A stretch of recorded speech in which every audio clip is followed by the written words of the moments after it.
राधा स्वामी जी। साध संगत जी, आपका हमारे YouTube चैनल महिमा अपार में स्वागत है जी। साध संगत जी, आज हम आपको इस सत्संग के माध्यम से हमारा आज का यह सत्संग हमारे जीवन के लिए बहुत ही महत्वपूर्ण है। साध संगत जी, आज के सत्संग की शुरुआत करते हैं। उससे पहले अगर आपने हमारे चैनल को सब्सक्राइब नहीं किया है तो पहले चैनल को सब्सक्राइब कर ले। साध संगत जी, वीडियो को स्किप नहीं करे, वीडियो को अंत तक जरूर देखे। साध संगत जी, आज के सत्संग में बाबा जी ने 14 महत्वपूर्ण बातों के विषय में बताया है। मोक्ष के मार्ग पर चलने वाले साधकों के लिए एक आध्यात्मिक मार्गदर्शिका है। यह भगवत प्राप्ति के मार्ग पर चलने वाले भक्तों और साधुओं के लिए विभिन्न चरणों, सिद्धांतों और नियमों का वर्णन करती है। पहला पड़ाव निष्ठा और वैराग्य। सत्संग की शुरुआत इस बात से होती है कि मोक्ष के मार्ग पर व्यक्ति को अकेले चलना होता है। इस रास्ते में कोई मित्र या साथी नहीं होता, क्योंकि सांसारिक लोग हमें अपने स्वार्थ के लिए इस्तेमाल कर सकते हैं। साधक को सुख और सुविधाओं की तरफ आकर्षित नहीं होना चाहिए, बल्कि दुख का सामना करने के लिए तैयार रहना चाहिए। यही पहला कदम है जिसमें साधक अपनी निष्ठा को मजबूत करता है। दूसरा पड़ाव सत्संग और शुभेच्छा। जब साधक पहले पड़ाव में दृढ़ हो जाता है तो उसे सच्चे संतों का साथ सत्संग मिलता है। इस सत्संग से उसके अंदर शुभेच्छा, अच्छी इच्छाएं जागृत होती हैं। वह पाप कर्मों को त्याग कर ज्ञान और शुभ कर्मों की तरफ आकर्षित होता है। ऐसे साधक को सांसारिक रिश्ते नाते और प्रपंच की बातें अच्छी नहीं लगती, भले ही वह संसार के बीच में रह रहा हो। तीसरा पड़ाव बद्ध पुरुषों का त्याग और भगवत प्रेमियों का संग। साधक को उन लोगों का साथ अच्छा नहीं लगता जो सांसारिक भोगों में फंसे हुए हैं। इसके बजाय उसे भगवत प्रेमी महात्माओं का संग और भगवत मार्ग की चर्चा अच्छी लगती है। संतों के प्रति श्रद्धा भाव से उसमें सद्गुणों की वृद्धि होती है जो भगवान को प्रसन्न करते हैं।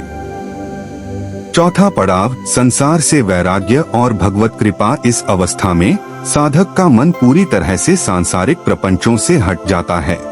उसे संसार स्वप्न के समान झूठा लगने लगता है। जब साधक इस स्थिति तक पहुंच जाता है तो भगवान स्वयं उसे अपनी ओर खींचने लगते हैं। भगवान ही ऐसे संयोग बनाते हैं जिससे वह सिद्ध सद्गुरुदेव से मिल सके। पांचवा पड़ाव गुरुदेव को समर्पण और साधना के नियम। गुरुदेव के मिलने पर साधक में पूरी तरह से समर्पण की भावना आ जाती है। इसके बाद उसके आचार विचार उसी स्तर के हो जाते हैं।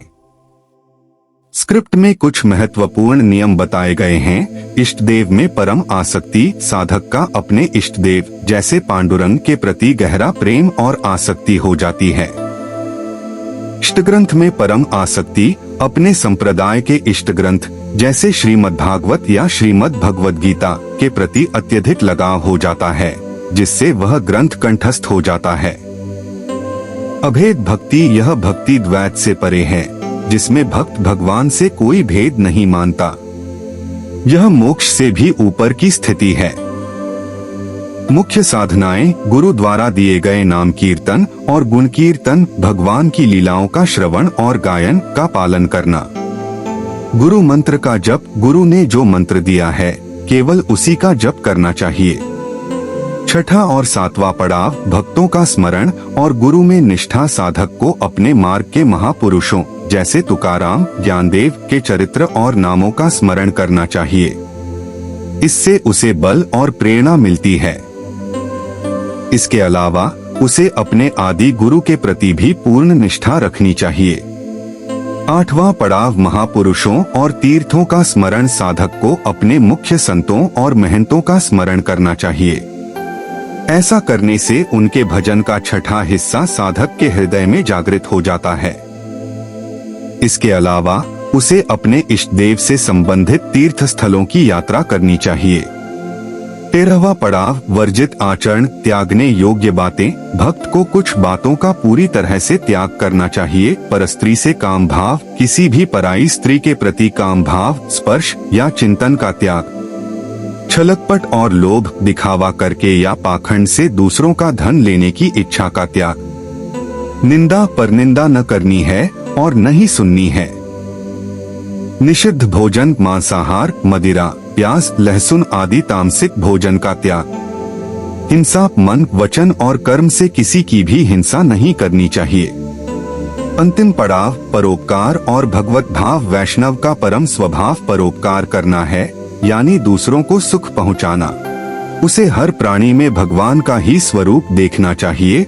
सर्वम विष्णुमयम जगत। इस तरह के भगवत भाव से ही पुण्य कर्म सार्थक होते हैं और भगवान की प्राप्ति की ओर ले जाते हैं। भक्ति मार्ग के एक साधक के जीवन के नियमों और उसकी आध्यात्मिक यात्रा का विस्तार से वर्णन करती है। आगे बाबाजी ने इसके विषय में विस्तार से बताया है। मोक्ष मार्ग में चलने वाले या भगवत प्राप्ति के मार्ग में चलने वाले साधु जनों का भक्तों का पहला पड़ाव होता है कि अपनी निष्ठा को परिपक्व करें। पहला कदम मजबूती ये है कि अपनी निष्ठा परिपक्व को करें। कोई तुम्हारा साथ नहीं देगा, कोई तुम्हारा इस मार्ग में मित्र नहीं होगा। जिसको मित्र बनाओगे वो घसीट लेगा अपने प्रपंच की तरफ, आपको अपने कार्यों के लिए इस्तेमाल करेगा। आपको अकेले चलना है। आज तक का पूरा खुद का अनुभव है। इस मार्ग में अकेले चलना है। इस मार्ग में हमको मरना है। जीवित मर जाए उल्टा आप में समा दिलगिरी। हर समय कष्ट, 1 मिनट का कष्ट, हर समय का कष्ट, पूरे जीवन का कष्ट। मृत्यु जब तक नहीं होगी तब तक का कष्ट, लेकिन उस कष्ट से ना उदास, ना निराश, ना हताश, पूरे जीवन की बात है। जब साधक पहले पड़ाव में दृढ़ हो जाता है। पहला पड़ाव यही है, सुख की तरफ आकर्षित नहीं होना, दुख से हमें मुख नहीं मोड़ना। तब उसे साधकों को सत्संग मिलता है, शुद्ध संत संग। उस संत संग से शुभेच्छा जागृत होती है। पहला पड़ाव तुम्हें सुख घसीटेगा। कदम नहीं बढ़ा देना अपने सुख की तरफ, सांसारिक सुख की तरफ। दुख तुम्हें भयावह लगेगा, कदम उसी की तरफ बढ़ाना। यह है भगवत प्राप्ति के मार्ग का पहले साधक का अपने जीवन में कदम। सुख घसीटेगा, सुविधाएं घसीटेंगे, सुख सुविधा की तरफ कदम नहीं बढ़ाना। दुख घसीटेगा, भयाव दिखाई देगा, चलो दुख की तरफ चलो। और जिसने दुख की तरफ कदम बढ़ा दिया वो महासुख को प्राप्त हुआ। दूसरा, उसको क्या सत्संग मिलता है? विशुद्ध सत्संग। उससे शुभेच्छा जागृत होती है, अशुभ कर्मों का त्याग और ज्ञान की प्राप्ति की प्रबल इच्छा। ऐसे ऐसे पुरुष को प्रापंचिक रिश्ते, नातेदारों से बैठकर बात करना सब कुछ अच्छा नहीं लगता। पहला पड़ाव भोगों की सुविधा मिलेगी, उसकी तरफ से ना बोलना है। दुख है परमार्थ में, ये दिखाई दे रहा है आपको, लेकिन दुख नहीं महासुख है। जैसे संसार में सुख है ये दिखाई दे रहा है, लेकिन ये भगवान कह रहे दुखालय है। इधर सुख नहीं है, परमार्थ में दुख दिखाई दे रहा है, लेकिन इधर महासुख है। इधर कदम बढ़ाओ परमार्थ की तरफ।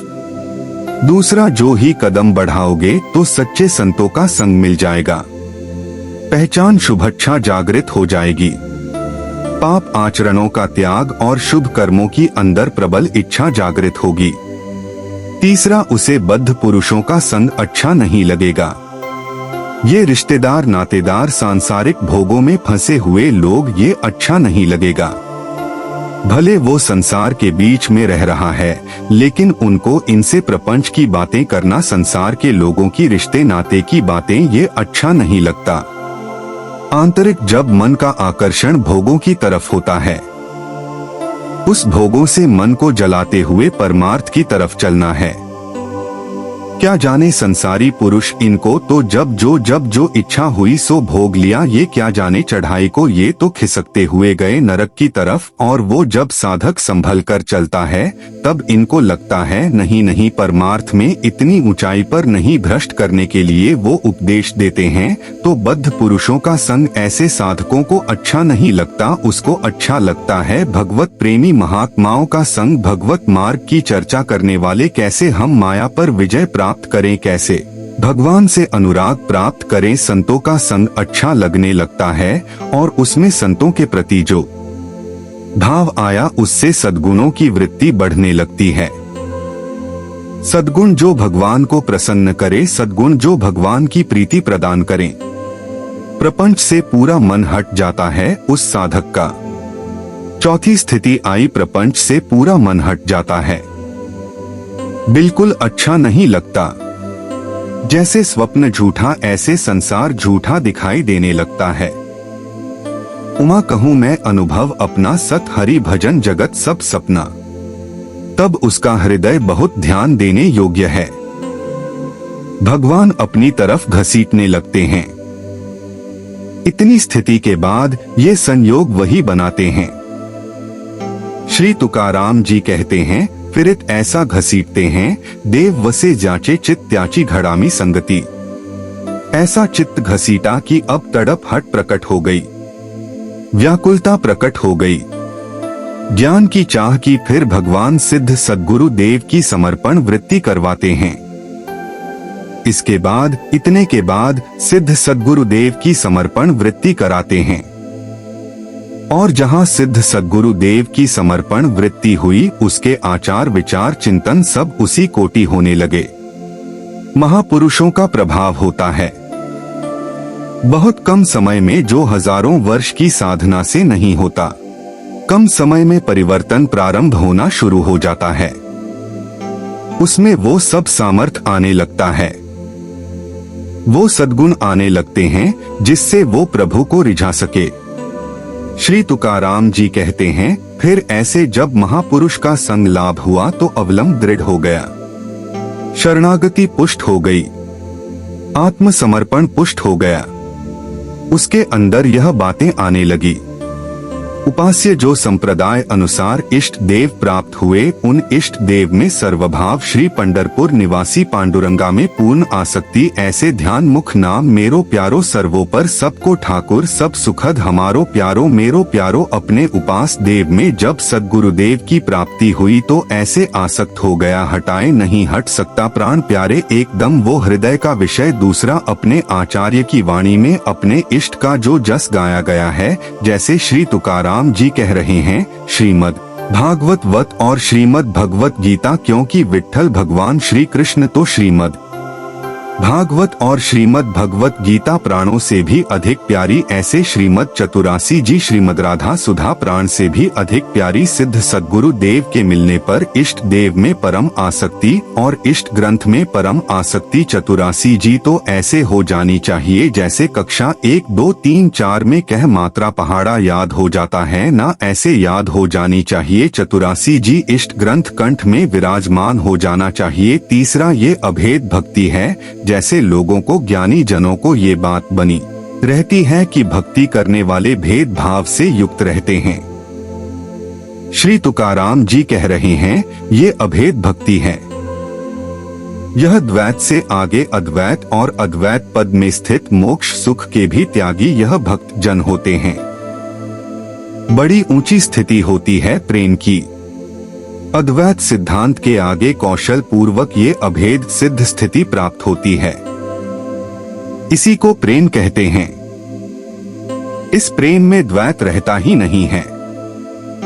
वो जो नहीं समझ पाते वो समझते हैं। भक्ति का मतलब है द्वैत, द्वैत नहीं अभेद भक्ति।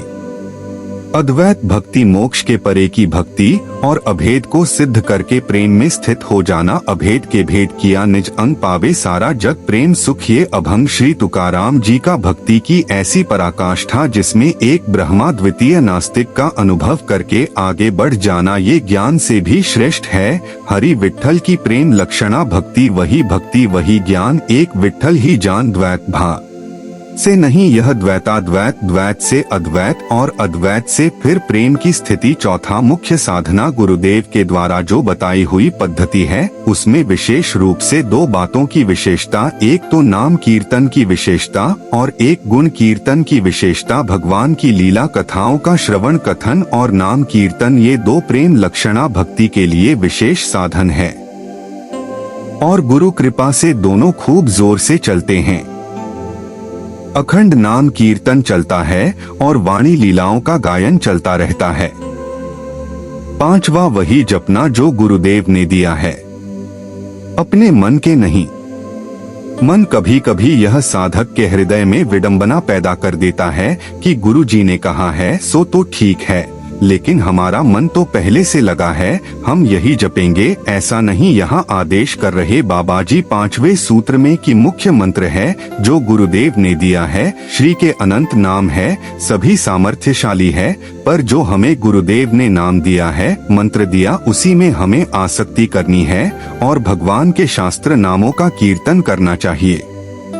अपने मार्ग के कुछ महापुरुषों का चरित्र और नाम, भक्त चरित्र और नाम, अपने महापुरुषों का जिस मार्ग में आप चल रहे हैं उनके चरित्रों को पढ़ने से बल मिलता है और उनके कैसी निष्ठा प्रिया प्रीतम के प्रति समर्पित रहे, कितना त्याग भावना रही। आश्चर्य होता है कि क्या ऐसा भी हो सकता है, इतनी स्थिति कैसे आ सकती है। जब महापुरुषों के रसिक अनन्यों के चरित्र पढ़ते हैं तब हमें पता चलता है। तो पांचवा भक्त चरित्र, भक्त सुमिरन होना चाहिए। प्रत्येक उपासक के जीवन में बहुत लाभ मिलता है। छठवां आदि गुरु में निष्ठा होना। हमारी आदि गुरु प्रियाजू है, हमारे इष्ट भी प्रियाजू है, हमारे संप्रदाय की कर्ता भी प्रियाजू है, हमारे मंत्र भी प्रियाजू है, हमारे नाम भी प्रिया जो है। राधम संप्रदाय करता सद्गुरु सब कुछ हमारी है।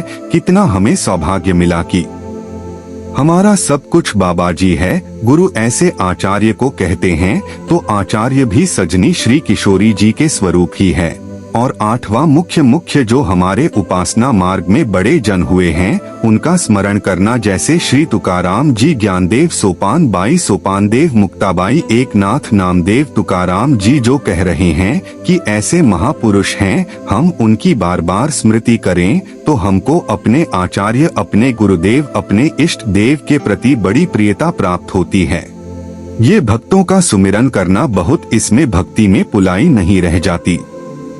भक्तन की नामावली जो कर है, चित लाए ताके भक्त बढ़े घनी, अर हर हो सहाय घनी भूत। भक्ति भक्तों की कृपा से प्राप्त होती है, इसलिए अपने मुख्य महंतों का सुमिरन करना चाहिए। भगवत कृपा से ये भी होता है। श्रृंगार आरती के बाद प्रारंभ होता है, हम सोय साधन सो पंगत, जिनको नाम लेत दुख छूटत, सुख लूटत संग हम सोय साधन सो। हमारे जितने मुख्य महापुरुष हुए हैं, जब हम इनका सुमिरन करते हैं तो इनके भजन का छठवां हिस्सा हमारे हृदय में जागृत हो जाता है। ये हमने महापुरुषों से सुना है। हम जिन महापुरुष का चरित्र पढ़ते हैं, जिस महापुरुष का स्मरण करते हैं, उसके भजन का छठवां तभी तो माया पर विजय प्राप्त करके भगवत प्राप्ति करते हैं। नवा प्रधानता कीर्तन, अपने आचार्य प्रदत्त कीर्तन की ही रखनी चाहिए, कोई मनमानी नहीं। जैसे तुकाराम जी, जय जय जय जय राम कृष्ण हरि, जय विठ्ठल जय विठोवा, जय जय राम कृष्ण हरि। अपने आचार्य, अपने गुरुदेव के द्वारा दिया हुआ कीर्तन, जैसे आपने लोग महाप्रभु हरिवंश चंद्र के प्रथम पुत्र का जो यहाँ के तिलकैत अधिकारी हुए और बनचंद कहते हैं, पिया प्रीतम को वृंदावन के चंद्रमा श्री श्यामा श्याम, जो जैसा भाव कर पावे बनचंद्र, जो नाम रखा गया वो प्रिया प्रीतम के ही उससे रखा गया। प्रिया वृंदावन के चंद्रमा श्री प्रिया प्रीतम, ये नाम रखा गया महाप्रभु के बड़े पुत्र का, जैसे श्री कृष्ण चंद जी जो महाराज श्री गोपीनाथ जो महाराज, तो ये सब प्रभु के ही नाम तो रखे गए। तो ये जो वनचंद है ये प्रिया प्रीतम का संबोधन है कि प्रिया प्रीतम जो वृंदावन के चंद्रमा युगल चंद्र है। जय जय श्री हरिव, जय जय श्री वृंदावन श्री वनचंद। तो प्रधानता अपने आचार्य गुरुदेव प्रदत्त कीर्तन की ही रखे। कीर्तन में और पूज्य जितने विश्व के संत महात्मा है, विश्व के भारत के ही नहीं, अतिथि संत भक्त, ये सब जो श्री कृष्ण से संबंध मानने वाले हैं, ये सब हमारे पूज्य है। ऐसी सदैव भावना रखें। तुलसी की माला गले में। तुलसी की कंठी जरूर हर समय बंधी रहनी चाहिए। अगर टूट जाए तो एक प्रसादी करके पहले से ही रखनी चाहिए। प्रत्येक साधक को एक प्रसादी तुलसी पहले से अपने पास रखनी चाहिए। कभी कंठी अगर भंग हो जाए तो जब तक उसे हम ठीक ना करवावे तब तक नई तुलसी की कंठी बांध ले, और अगर वो ठीक होने लायक नहीं तो यमुना में प्रवाहित कर दें। और अगर ठीक होने लायक है तो गुरु प्रदत्त कंठी पुनः ठीक करवा के उसी को बांधे। पर जब तक नई कंठी हमारे पास प्रसादी नहीं होगी तो फिर हमारा गला खाली रहेगा। 1 मिनट भी खाली गला नहीं रखना। ये हमारी वैष्णव पद्धति है। गले में तुलसी की माला और नाम जप के लिए तुलसी की माला। गले में तुलसी की कंठी और तुलसी की माला से ही नाम जप होता है। हमारा जो वैष्णव जनों का नाम जप होता है वो तुलसी की माला से होता है। श्री तुकाराम जी कह रहे हैं, महाव्रत निरंतर भगवान का चिंतन करना और जैसे उनके मार्ग में एकादशी व्रत रहना, रात भर कीर्तन करना, शिवरात्रि का व्रत रखना, कृष्ण जन्माष्टमी का व्रत रखना और पंडरीकनाथ की यात्रा करके रात में जाकर कीर्तन करना। 12वां महातीर्थ अपने इष्ट देव के संबंध से जो तीर्थ स्थल है उनमें यात्रा करना या वहां वास करना अपने लोगों को तो परम सौभाग्य स्वामिनी जी ने दे दिया। वृंदावन वास नित्य उनकी लीला स्थली।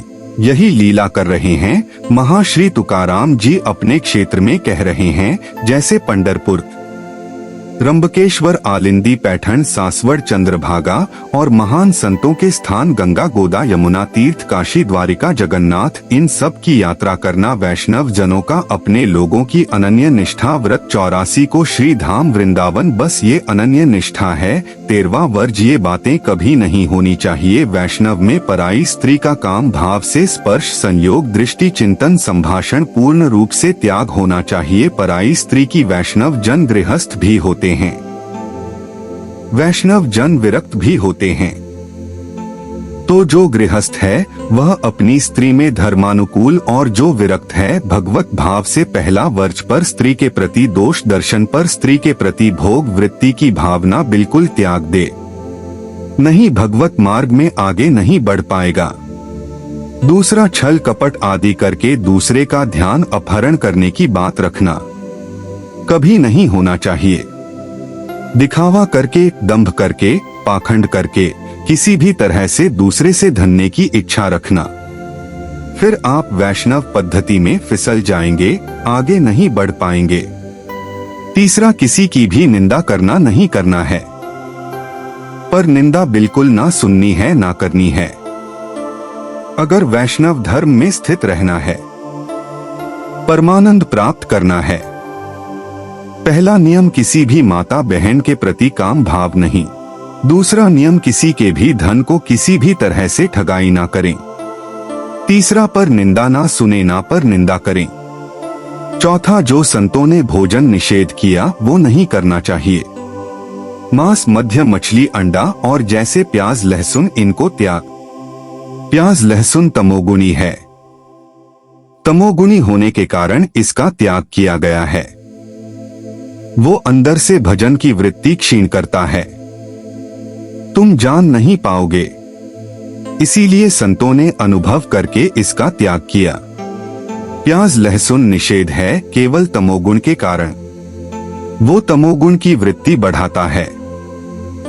तमोगुण जो है निद्रा, आलस, प्रमादोम, तामस, मुदाम भजन में निषेध है, इसलिए निषेध किया गया है।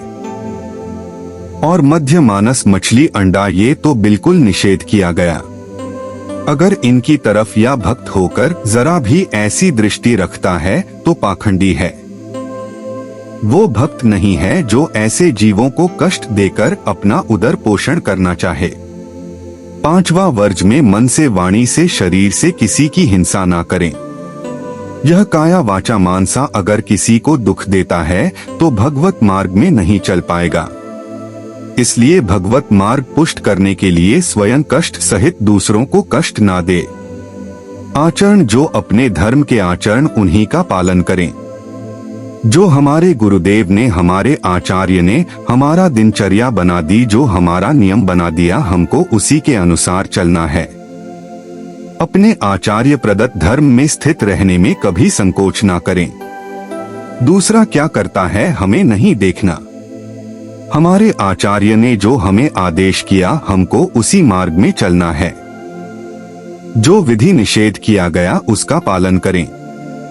यह नहीं करना, ये करना है। इसे विधि और निषेध कहते हैं।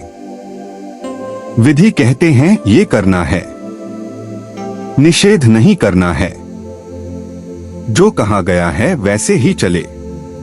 प्रभु को प्रसन्न करने के लिए संतों के जो उपदेश है वह सर्वबंध हैं। इसलिए अपने धर्म के अनुसार जो आचार्य ने आपको उपदेश किया, गुरु ने उपदेश किया, जो ऐसे चलता है वो कर्म बंधनों पर विजय प्राप्त कर लेता है। 15वां वैष्णव का परम स्वभाव है परोपकार करना, दूसरों को सुख पहुंचाना। सर्वम विष्णुमयम जगत, सब भगवत स्वरूप है। वैष्णवों का धर्म है समस्त भूतों में भाव करके व्यवहार करना। कई बार चर्चा की कि किसी से व्यवहार करना तो पहली दृष्टि पड़ने पर उसमें गुणों को देखो जिसमें ये सभी 15 गुण विराजमान हो। अगर भगवत भाव नहीं किया तो पुण्य क्रिया भले हो जाए, वो भगवान की प्राप्ति कराने वाली क्रिया नहीं। इसलिए अच्युत भावना विहीन कर्म का ज्यादा महत्व नहीं होता। आज का हमारा सत्संग आप सभी को कैसा लगा कमेंट सेक्शन में जरूर बताएं। आप यह सत्संग कौन से शहर से देख रहे हैं जरूर बताएं। राधा स्वामी जी।